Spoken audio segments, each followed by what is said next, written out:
When you join a staff that's run by a former offensive coordinator, how much of what you're going to implement is your own system, and how much is teaching what Coach Lashlee has taught at Miami and previously at SMU?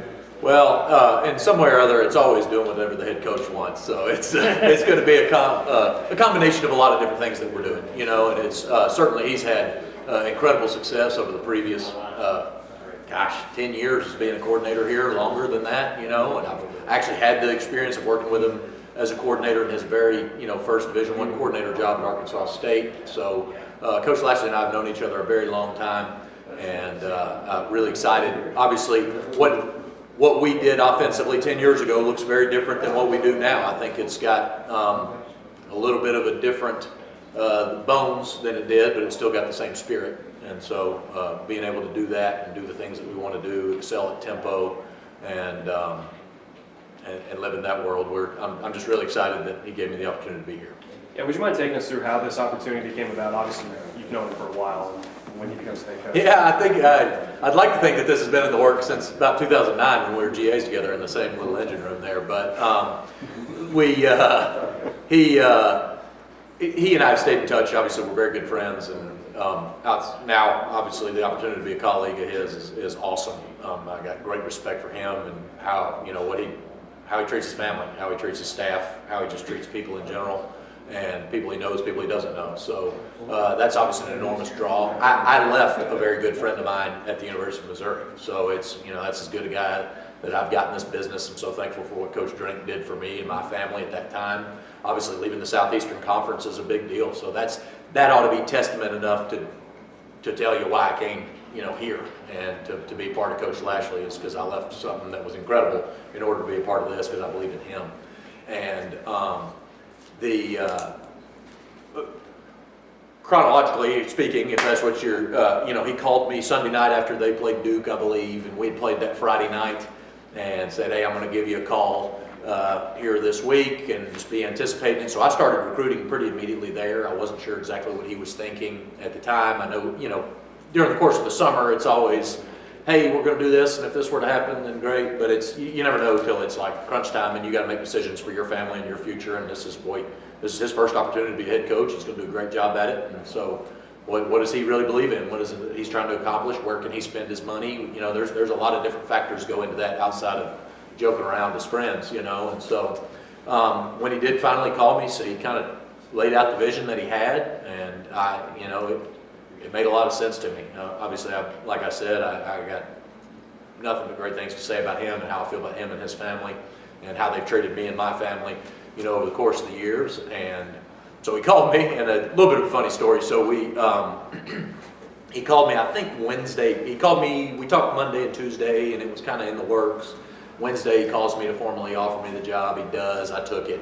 He said, okay. And so at that time, we were still trying to figure out some contractual things there at Missouri and make sure everything was lined up that way. And so he said, we'll kind of play it out through the weekend and then get you here. And I got on a plane in Auburn, Alabama. Irony would have it because we were recruiting down there. And got on a plane, flew in, landed in back in Columbia, got off the plane. Yeah, I got a call from him. And he said, man, you got to get here. So he had come in, and I know the previous staff had gone, and they took everybody. And that's it. Obviously, they did a great job here before, but I mean, they took the recruiting guy, they took the video guy, they took the equipment guy, they took everybody. So he found himself here, a pretty vacant building, and he said, man, you got to get out here. And so I did. So I hopped the next plane I could. I woke up Friday morning and flew down here and got to work. So it's fun. Long-winded story there. Sorry. Casey Samcon from The Athletic. You've been in the SEC, you've been several places. What's your impression of this place now that you haven't been here for a little bit? I think it's incredible. I think that the want to win, that's where you always got to start, is how bad do people want to win. Because if you don't want to win bad, it doesn't matter anyway, right? So it's fun to coach and do those things, but if you don't want to win and the place doesn't want to win, and that's everybody, right? I think Coach says it all the time, it takes all of us to win. It takes all of us to win, it takes all of us to recruit. And that means you and how you present SMU football. That means this building and what the donors are willing to invest in the program moving forward. That's what Mr. Weber was able to do a couple weeks ago and do that, right? That's how the city presents itself. That's the colors that you see people walking around, and that's how the student body reacts at the basketball game last night, which was incredible. You know, there's a whole look and feel to this place Coach mentioned the 55 championships on this staff. I've personally, I've won a national championship, won 4 conference championships. I've lost a championship and lost 3 conference championships. So I've at least been in the mix, right, close to 10 times now. And this place has got kind of a championship vibe to it. You know, I think they're hungry here. I think there's no doubt that there's the investment in the program has accelerated, specifically under what Coach Lashlee's, the energy that he's brought. And I think that was one of the draws to come in here is, man, can you win? And are people wanting you to win? And so it was, jumped at the opportunity to do that. Coach Lashlee mentioned, obviously you got spring ball coming up. Before you can teach your system to your players, you've got installs with the rest of your offensive staff. Is the teaching process different when you're dealing with coaches who've been pros and done this for a while, as opposed to when you're sitting in front of your players explaining to them? Always there's a little bit of differences when you're talking to somebody that knows, but I honestly think it's refreshing. First, we sit in there for the first time. He's hired a tremendous staff, particularly on offense, and guys with great experience, at my position, experience at his position. And so there's guys that have an understanding of that. I think even if not more fun to do it with the coaches sometimes, because there's guys that are bought into learning, that are bought into fun, that aren't trying to, yeah, I get it, or I understand. You know what I mean? They're like, you can be as elementary as you want to in the fundamentals and teaching and technique of what it is that's going on, and everybody buys into that, and I think that these guys that do have ambition, that want to be coordinaters and want to be head coaches in the future, boy, it's fun to watch our running backs coach Keenan Hall locked in on how our offensive line coach is teaching, steps on the zone. So it's been a fun experience. It's not radically different. At the end of the day, you're just teaching the nuts and bolts. But as you whittle, obviously, the less you can say on a sheet of paper, or the less you can say to when you're teaching somebody, the better. And so it's a way for us to all get on the same page with how we're going to communicate and how we're going to use the terminology that we have in front of us. And boy, how can we make it better? And maybe we did something in Missouri that made sense to me, and does that make sense to y'all? Yes, it does. Okay, let's see if it fits into what it is that we want to do, and just kind of making that mold into one thing. It's a fun time. It's a fun time. Obviously, you have the recruiting coordinator pass, and that includes, UAB, where you had to literally recruit to a place that had to terminate the program previously. Yeah. And then Missouri, which is, didn't have a crazy amount of success in a really tough conference. Long story short, what lessons have you learned from a recruiting standpoint at those places that you can bring here, and I guess what kind of opportunity and how different is it here compared to those?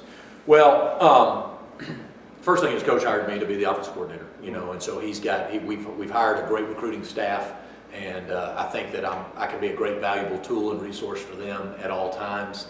I do think that there's great experience. I've got 12 years of being a recruiting coordinator in the Sun Belt, in Conference USA, in the Southeastern Conference, and now in the American here is just coming in, and there's lots of similarities. And I think the best thing is finding what you can sell, and you got to be passionate about what it is that you see, and you got to have a vision, which our head coach has got a great vision for our program. And then accentuate that, man. Be excited. Like I said, it takes us all to win. It takes all of us to win. It takes all of us to recruit too. Everybody in that building, and it's the guy that's going to clean out the trash at the day, and the SID, and you guys when you're presenting SMU Mustang football to a bunch of 18-year-olds. You know what I mean? It's everyone's going to be excited and energetic and enthusiastic about about the product we have. And the great thing is we've got a great product. To what it is that you asked earlier, we've got a great product. And I think that structurally and what it is that we can do, I can add some ideas. I'm a great resource for both Alex and Bobby and the rest of the recruiting staff that were coming in here. Kyle, I know, is kind of new to his role, but he's taken it on with great enthusiasm and really excited about watching him develop in that role. And I think the successes that we've had are, Missouri finished with the top 10 class this past year, which has never been done even close in school history, and that was the 3 years that I was there. We set back-to-back-to-back #1 school classes #1 ranked classes in school history. And so I think there's always things that you can pull and draw from that. At the end of the day, it goes back to relationships. It goes back to grassroots effort, just good old-fashioned effort, right? And making sure that we do that. And we got great relational guys on our staff. So that's what was one thing that was evident to me as Coach Lashlee was putting his staff together. We got a bunch of guys that like each other, and we like being around each other, and we're passionate about football, and we're passionate about impacting guys' lives, and we're passionate about SMU. And the opportunity that it affords guys that is incredibly unique and incredibly rare, and nothing that I've ever been a part of, and I've been at some pretty cool places. So, what's the kind of layout? I know the positionally how the staff is panning out, but Johnny Brewer working with quarterbacks, Keenan all running backs, Garen offensive line. How are you guys all going to pull together your knowledge and kind of come up with the offensive game plan, and how much of a hand is Rhett going to have in that? And what are your at least early discussions on all that? He's been great about saying, Casey, this is your job, and you need to take control of it and do that. He's going to call the plays. He's been upfront about that, and that's we'll have an opportunity. Fortunately for he and I, I've been on the same headset as him for 6 years. So I know how it works, how the structure of the play call, how the communication works during the course of a game. Johnny's been on that same headset for 9 years. Garen's been on that headset for 2 years. Rob's been on that headset for 2 years. Keenan's kind of the only new guy that's come in there, and really, he's jumped right in and been just as part of this staff as anybody, And we're kind of at the front end right now. It's been the most fun of us jumping in there and getting to work on, here's the playbook. This is what it was. Let's go page by page, and that's what it is. And sometimes it's line by line, and sometimes it's drawing by drawing. And I know they were rolling their eyes last night at 8:30 when we were sitting up there finishing up the offensive philosophy. That's where we're at with that. And then, but moving into run game and doing some of the things that we're going to do. And it's just, sometimes you just got to get in there, you got to get all together, you got to break it down, you got to beat it up until, it comes out looking like you want it to. What are the thoughts on the quarterbacks you have on the roster with Tanner and Preston, and also the one you guys signed in December, Jennings? What are your thoughts overall on that? You talk about a good offensive coordinator job to walk into, right? So we got 2 outstanding quarterbacks on campus. Really fired up about our returning starter from last year, Tanner being what he was able to produce on the field is unbelievable. Obviously, he's got great moxie. He's done a great job with our players so far this spring. He's done a great job in workouts and trying to be a leader and doing those things. Preston's got unbelievable talent. Obviously, his success, both of them are championship pedigree guys. That really excited to have that. And then you bring in, one of the biggest things Coach talks about in recruiting is just having a winner, right? There's something about somebody that was raised in a program that the little things that, winners know are the things that sometimes losers say, but they don't act on. But winners know that they got to do it. I got to wake up, I got to be on time, and I got to say yes, sir, and I got to tuck in my shirt, and I got to, those little things that eventually add up that you don't have to coach. So all that to say, you bring in somebody like Kevin Jennings, who has just, done what an incredible story South Oak Cliff has, and they're a good football team now. You go, we went and watched a couple playoff games where they went in there and they controlled the game. And they were good, and they were sound, and they were well coached, and they were tough, and they were physical. And I'm really excited about watching Kevin come in here, joining this. He's an eager guy. One of the most, I think, intriguing things to us during the recruiting process with him was how, boy, he asked great questions, and came in. And sometimes you get quarterbacks that do that, sometimes you don't. But, man, he came in and was interested to know. And, boy, you could ask him a question about what he saw offensively or what he saw, how he saw the field, and man, he spit it right back to you and had a great look in his eye when we went and watched him practice. And to answer your question, I'm fired up. You know what I mean? We got 3 guys that are all, I'm really excited. Really excited. How did you dive into the self-eval of this team for the returners? I mean, did you just watch a lot of film? Have you just been talking to the guys? Just how did your evaluation of the current roster go? Both good, and most of that evaluation is going to take place honestly in the spring. So you got to kind of get a baseline just to know. But this time next year you'll go back and you'll be able to evaluate your personnel based off of game tape because they're operating your system. Mm-hmm. You know what I mean? This go round's a little bit different. You're kind of operating maybe a skill set, but you're not watching them operate inside of your system. So to make judgments based off of this guy can or can't, based off of whatever it was they were asking him to do last year,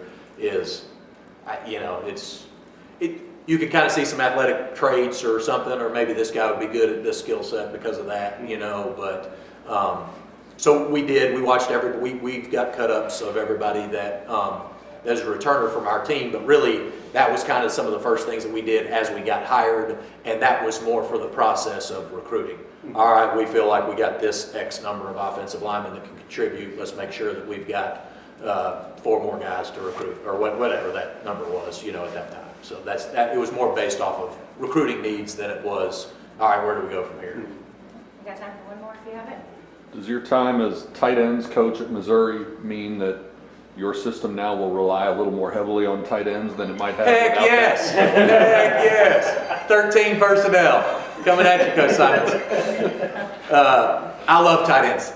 I think tight end is one of the most fun positions to coach. It is the most versatile position in our offense. So we ask them to play 4 different positions. We ask them to play receiver. We ask them to play tight end. We ask them to play in the hip. We ask them to play at fullback sometimes. So it's a fun one to coach. It's a fun one to play. It is really exciting. I think you can create so many different looks with tight ends that execute, and we got to do a great job coaching them, and we got to do a great job getting them prepared. It's a fun option. Obviously, we're going to do whatever it takes to win games. You know what I mean? But I love coaching tight ends. I think it's a great position. I think we got good players on our team that are eager and excited and want to learn and have got valuable skills that are going to fit into what it is that we want to do. And heck yeah, we're going to play a lot of tight ends. Quickly, can I ask about RJ Maryland?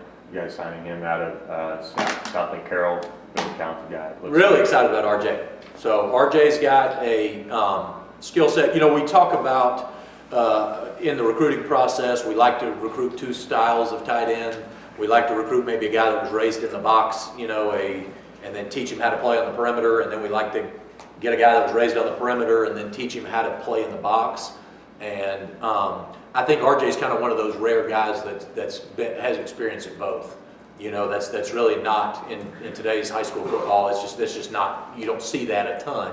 And so to have a guy that's got physicality and toughness and understands block engagement and space awareness, inside, and then also being able to contribute in the pass game and understand what's going on, on the perimeter is a big deal. So we're really excited about RJ being able to come in here, local product, really excited about what it is that he can provide for us here in the future. So. Were you surprised to keep him away from his father's alma mater?